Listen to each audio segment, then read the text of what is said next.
All systems are green and all hands are on deck as the small town of Boca Chica, Texas prepares to witness a historical launch T-minus 24 hours from now.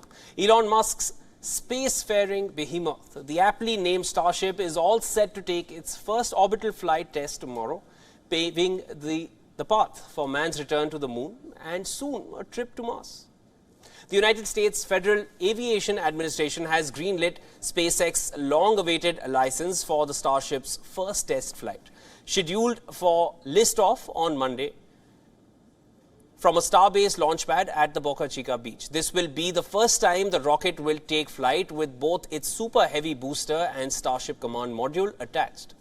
Towering 120 meters above the southern Texas coastline, the Starship Super Heavy is the largest spacecraft ever assembled in human history. The rocket dwarfs NASA's legendary Saturn V, which spearheaded NASA's Apollo program to the moon and back, as well as the Soviet Union's N-1 moon rocket, which never made it past the launch pad, exploding a minute into its flight.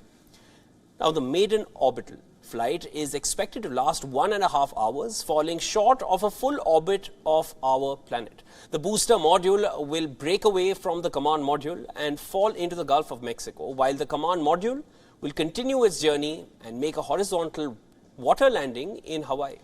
While the entire craft is reusable, neither of the modules will be used past this flight test. The real test for the Starship Super Heavy will be humanity's maiden flight to Mars, something Elon has touted as his magnum opus.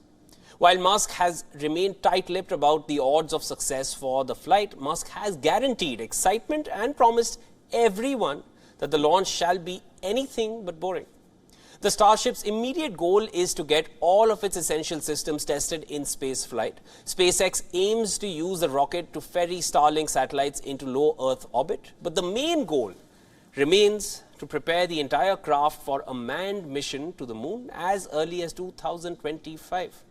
SpaceX has been awarded a $3 billion contract for the Starship to be used as an upper stage craft for NASA astronauts. The moon-bound crew will leave Earth aboard Orion capsule on NASA's SLS rocket and transfer over to the Starship command module for lunar landing.